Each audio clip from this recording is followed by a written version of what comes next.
Hi guys, welcome to Cricket Channel Venkatesh. So, West Indies నిన్న ఒక బ్రహ్మాండమైన విజయం సాధించింది అగేన్స్ట్ జింబాబ్వే. 107 రన్స్, మ్యాసివ్ విన్తో వాళ్ళ నెట్ రన్ రేట్ 5.3 అయిపోయింది, ప్లస్ 5.3. సో ఎంకిపెళ్ళి సుబ్బి చావుకు వచ్చినట్టు మరి వెస్టిండీస్ అంత మ్యాసివ్ విన్ సాధించడం వల్ల ఇండియా క్వాలిఫికేషన్ ఛాన్సెస్, సెమీస్కి వెళ్ళే ఛాన్సెస్ మరింత ఇబ్బందులు పడ్డాయా అన్నది వీడియోలో చూద్దాం.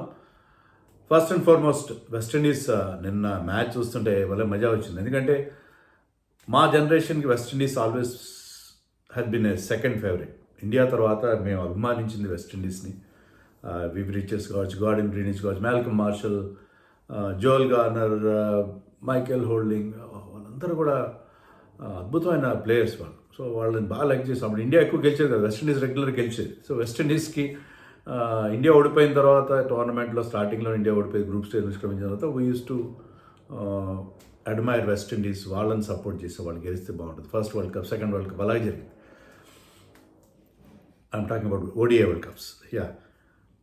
సో వెస్టిండీస్ నిన్న ఆడిన తీరు నిజంగా అద్భుతంగా ఆడారు వాళ్ళు. అంటే ఓకే, జింబాబ్వే బౌలింగ్లో అంత పసలేదు. It was a high scoring ground, మంచి pitch, smaller ground, Wankhede stadium, అంతా బాగానే ఉంది. కానీ ది కైండ్ ఆఫ్ హిట్టింగ్ 19 సిక్స్లు కొట్టారు. అంటే Hetmyer is in a wonderful form, terrific ఫామ్లో ఉన్నాడు హెట్మైర్. నెంబర్ 3లో ఆడుతున్నాడు, స్పిన్నర్స్ బ్రహ్మాండంగా ఆడుతున్నాడు.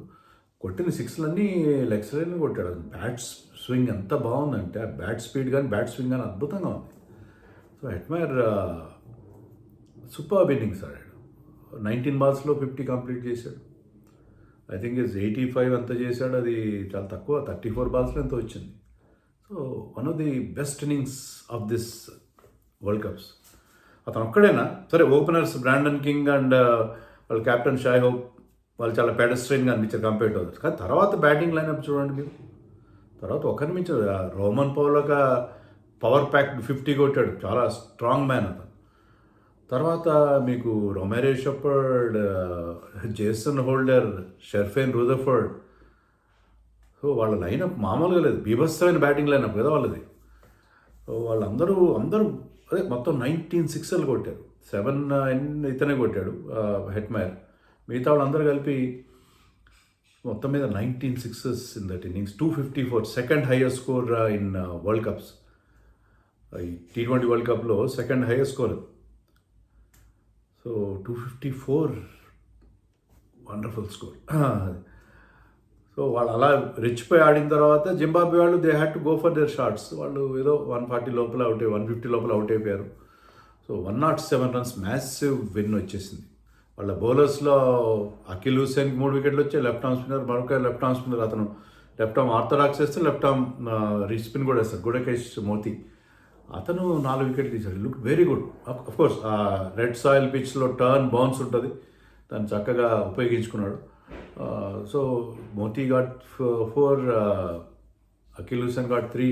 సో బౌలింగ్లో బ్యాటింగ్లో కూడా వాళ్ళు చాలా స్ట్రాంగ్గా అనిపించారు. జేసన్ హోల్డర్ గురించి మర్చిపోయింది దగ్గర. జేసన్ హోల్డర్ కూడా 2 సిక్స్లు కొట్టాడు. జేసన్ హోల్డర్ ఒకప్పుడు ఇంత బిగ్ హిట్టింగ్ చేసేవాడు కాదు, but now he's doing that big hitting also. తన ఫ్రేమ్కి తగిన హిట్టింగ్ చేస్తున్నాడు. So West Indies looking very good. So దీనివల్ల ఏమైందంటే సినేరియో ఇంకొంచెం ఇబ్బందిగా మారింది ఇండియాకి. ఎందుకంటే మీరు ఆల్రెడీ మీకు 3.8 -3.8 మన నెట్ రన్ రేట్. సో దాంట్ నుంచి మీరు మోస్తరు విజయం సాధించినా ప్లస్లోకి వస్తారు తప్పిస్తే, ఇంకా మీరు ఎంత పెద్ద విజయం సాధించినా పెద్ద నెట్ రన్ రేట్ బౌల్డంతా ఇంప్రూవ్ చేసుకునే పరిస్థితి లేదు. ఎందుకంటే 76 runs defeat against south Africa మనం చాలా ఇబ్బందుల్లోకి నెట్టింది. సో ఇండియా చేయాల్సిందల్లా ఏంటంటే just win both the matches. మీకు మనం గురువారం రోజు ఆడబోతున్నాం జింబాబ్వేతో చెన్నైలో. ఆ పిచ్ కూడా కొత్త పిచ్ అని చెప్తున్నారు, రీలేడ్ పిచ్, బ్యాటింగ్ అనుకూలంగా ఉంటుందని చెప్తారు. మన బిగ్ హిట్టర్స్కి కొంచెం కలిసి వస్తుంది. లేదు అది స్లో అండ్ లో పిచ్, టిపికల్ చెన్నై పిచ్ అయితే వాళ్ళ స్లోయర్ వన్స్ వేస్తారు, ముజర్బానీ అనుకో, లేకపోతే స్పిన్నర్స్ వాళ్ళ క్రీమర్ అండ్ సికందర్ రజాల్ అంటూ రెచ్చిపోతారు. సో ఐ థింక్ పిచ్ ఎలా ఉన్నా ఇండియా చేయాల్సిందంటే ఆ రోజు మార్నింగే, ఆ రోజు 3 గంటలకి మీకు వెస్టిండీస్ సౌత్ ఆఫ్రికా మ్యాచ్ జరుగుతుంది. అది చాలా ఇంపార్టెంట్ ఇండియాకి. ఎందుకంటే ఇండియా సినేరియో ఏంటంటే 2, ఇండియా సెమీస్కి వెళ్ళాలంటే 2 జరగాలి. ఒకటి ఏంటంటే మనం ఫస్ట్ అండ్ ఫోర్ మనం చేయాల్సి మనం వెస్టిండీస్ మీద గెలవాలి. అంతకుముందు జింబాబ్వే మీద గెలవాలి. థర్స్డే జింబాబ్వే మీద గెలవాలి. ఆదివారం రోజున వెస్టిండీస్ మీద గెలవాలి. That is main requirement. దాంట్లో 4 పాయింట్లు ఉంటాయి మీకు. అలాగే మనందరం కూడా మన 140 కోట్ల మంది కూడా ఎవరిని ప్రార్థించాలంటే సౌత్ ఆఫ్రికా గాడ్స్ని ప్రార్థించాలి. సౌత్ ఆఫ్రికా వెస్టిండీస్ని ఓడగొట్టాలి, జింబాబ్వేని కూడా ఓడగొట్టాలి. వెస్టిండీస్ని వాళ్ళు నేను చెప్పినట్టుగా గురువారం మధ్యాహ్నం 3 గంటలకు ఆడతారు, ఆదివారం మధ్యాహ్నం 3 గంటలకి జింబాబ్వేతో ఆడతారు. ఆ రెండింటి మీద వాళ్ళు గెలిచారంటే వాళ్ళకి ఎన్ని పాయింట్లు వస్తాయి? వాళ్ళకి 6 పాయింట్లు వస్తాయి. 6 పాయింట్లు వచ్చి గ్రూప్ టాపర్ అవుతారు. India will finish with 4 points if they win both their matches. So 6 and 4 ఇక నెట్ రన్ రేట్ క్వశ్చన్లోకి రాదు. ఎందుకంటే వెస్టిండీస్కి 2 పాయింట్లు ఉంటే సౌత్ ఆఫ్రికాతో ఇండియాతో ఓడిపోతే, జింబాబ్వే ఆల్రెడీ ఒక మ్యాచ్ ఓడిపోయారు, వాళ్ళు కూడా మిగతా 2 మ్యాచ్లు ఓడిపోతే ఇండియాతో సౌత్ ఆఫ్రికాతో ఓడిపోతే వాళ్ళకి అసలు పాయింట్సే ఉండని పరిస్థితి ఉంటుంది. సో అది సినేరియో. అలా కాకుండా సౌత్ ఆఫ్రికా వెస్టిండీస్ చేతిలో ఓడిపోయినా, జింబాబ్వే చేతిలో ఓడిపోయినా మనకి ఇబ్బంది లేదు. అప్పుడు 3-way టై అవుతుంది. జింబాబ్వే పిక్చర్లో ఉండే అవకాశం లేదు.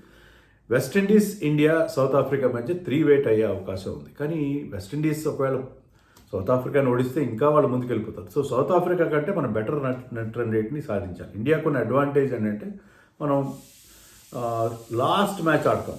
మొత్తం సూపర్ 8 మొత్తం 2 గ్రూపులు కలిపి లాస్ట్ మ్యాచ్ సండే ఈవినింగ్ ఆడతాం కాబట్టి మనకి ఎంత నెట్ రన్ రేట్ ఉంటుందని తెలుస్తుంది. ఇన్ కేస్ వెస్టిండీస్ కనుక సౌత్ ఆఫ్రికాని ఓడిస్తే, అలాగే జింబాబ్వే కనుక సౌత్ ఆఫ్రికాని ఓడిస్తే, అలా కాకుండా సౌత్ ఆఫ్రికా 2 మ్యాచ్లు గెలిచిన సందర్భంలో మనకు ఎలాంటి ఇబ్బంది లేదు. సౌత్ ఆఫ్రికా కనుక 2 మ్యాచ్లు గెలిచేస్తే, మిగతా 2 మ్యాచ్లు మనం 2 మ్యాచ్లు గెలిచేస్తే ఏం బాధ. నెట్ రన్ రేట్ గురించి వరి అవ్వాల్సిన అవసరం లేదు. నెట్ రన్ రేట్ కాదు, ముందుగా మ్యాచ్లు గెలవడం గురించి మనం ఆలోచించాలి. నెట్ రన్ రేట్ గురించి ఆలోచించి మళ్ళీ బ్యాట్లు ఊపడం మొదలు పెడితే మళ్ళీ సమస్య మొదటికి వస్తుంది. సో ఇండియా ఆడిన తీరు ఇప్పటివరకు ఒక రకంగా ఆడారు. ఇప్పుడు కాస్త ఒళ్ళు దగ్గర పెట్టుకొని ఒక స్మార్ట్ క్రికెట్ ఆడాలి. మీ దగ్గర టాలెంట్ ఉందో అంత ఉంది, కానీ ఆ స్మార్ట్నెస్, సిచ్యుయేషనల్ అవేర్నెస్ లేకుండా మనకి కనిపించింది. అది మిస్ అయ్యారు. మొన్న మ్యాచ్లో కూడా కొంచెం డీప్గా తీసుకెళ్ళి ఉంటే వచ్చిన ప్రతి ఒక్కరూ బ్యాట్ ఊపడం 14 overs తర్వాత ఫస్ట్ బాల్కి, అంటే కోచెస్ ఏం చెప్పారో తెలియదు, హార్దిక్ పాండ్యా పెట్టాడు, నెక్స్ట్ బాల్కి రింకో పెట్టాడు. వెళ్ళండి, go for runs, go for victory కదా. ఆ స్టేజ్లో 14 overs అప్పుడే మనకి హోప్స్ తగ్గిపోయింది. డీప్గా తీసుకెళ్లాల్సింది. అప్పుడు డీప్గా తీసుకెళ్ళి మార్జిన్ తగ్గిస్తే గెలిస్తే గెలుస్తారు, లేకపోతే ఓడిపోతారు. అప్పటికే చాలా ఎక్కువగా ఉంది నెట్ రన్ రేట్. 14 ఎంతో ఉంది net run rate, asking rate 14 ఎంతో ఉంది. ఓవర్కి 14 runs కొట్టాలి అని డీప్గా తీసుకెళ్తే ఏంటంటే మీకు మార్జిన్ తగ్గి ఉంటుంది. అలా కాకుండా గో ఫర్ విక్టరీ, కొట్టండి, రన్స్ కొట్టండి అంటే 6 oversలో ఓవర్కి 14-15 runs కొట్టడం అయ్యే పనేనా? కొంచెం ప్రాక్టికల్ ఆలోచించాలి కదా, డీప్గా తీసుకెళ్లాల్సింది. ధోనిని అందరూ క్రిటిసైజ్ చేస్తారు, కానీ కొన్నిసార్లు Dhoni must be right in such situations. So అలాంటప్పుడు మన వాళ్ళు మరి కోచెస్ వాళ్ళు మన టాక్టిక్స్ ఏంటో నాకు అర్థం కావట్లేదు. యాక్చువల్గా నెట్ రన్ రేట్ని కాస్త మనం దగ్గరలో పెట్టుకుంటే మనకి ఇంత ప్రాబ్లం వచ్చేది కాదు. కనీసం మనం మన డిఫీట్ మార్జిన్ ఒక 30 runs ఆ రేంజ్లో ఉంటే మనం బెటర్ పొజిషన్లో ఉండేవాళ్ళం. అలా కాకుండా 76 runs ఎప్పుడైతే ఓడిపోయామో మన పొజిషన్ చాలా ఇబ్బందిగా అయింది. ఇప్పుడు ఒకటే, to be very frank with you, ఒకే ఒక సినేరియోలో మనం వెళ్తాం. అదేంటంటే మనం 2 మ్యాచ్లు గెలవడం, అలాగే సౌత్ ఆఫ్రికా వాళ్ళ రిమైనింగ్ 2 మ్యాచ్లు గెలవడం. ఇది తప్పిస్తే నెట్ రన్ రేట్ పెట్టుకుంటే మనకు కష్టమే. నెట్ రన్ రేట్ ముందుకు తీసుకెళ్ళడం అంటే చాలా భారీ విజయాలు సాధించాలి 2 టీమ్స్ మీద. వెస్టిండీస్ చూస్తేమో చాలా భయంకరంగా ఉంది. వెస్టిండీస్ అంటే ప్రతి మ్యాచ్ అలా ఆడతారని ఏం గ్యారంటీ ఏం లేదు. West Indies is an inconsistent side. And Zimbabwe, నేను ముందు నుంచి చెప్తున్నాను, ఈ లెవెల్లో వాళ్ళంత అందరూ ఇండియా పిచెస్ మీద, అక్కడ శ్రీలంకలో వాళ్ళు కొంత కలిసి వచ్చిన మాట వాస్తవమే, ఇక్కడ అంత ఎఫెక్టివ్ అయ్యే అవకాశం లేదు. ఓవరాల్గా నా దృష్టిలో ఏంటంటే ఇదే, south Africa looking very good. వాళ్ళు 2 మ్యాచ్లు గెలవాలి, గ్రూప్ టాపర్ అవ్వాలి. మనం 2 మ్యాచ్లు గెలవాలి. ఆ స్టేజ్లో మనం వెళ్తాం. And West Indies are looking very good. వాళ్ళ బిగ్ హిట్టింగ్ ఏంటి, ఆ 6లు ఏంటి, ఆ పవర్ ఏంటి. వెస్టిండీస్ కోసమే ఈ ఫార్మాట్ పుట్టిందా అని అనిపిస్తుంది. వాళ్ళ స్టైల్ ఆఫ్ బ్యాటింగ్, వాళ్ళ అప్రోచ్, వాళ్ళ హ్యాపీ గోలకి స్టైల్, అలాంటి స్టైల్కి సూటబుల్ ఫార్మాట్. లక్కీలీ ఈసారి టీం కూడా చాలా బాగుంది. వాళ్ళ టీం కూడా చాలా, ఫాస్ట్ బౌలింగ్ అంత గొప్పగా లేదు, బట్ అదర్వైజ్ ఇండియాలో స్పిన్నే కదా main. Got decent spinners. Team is looking very good.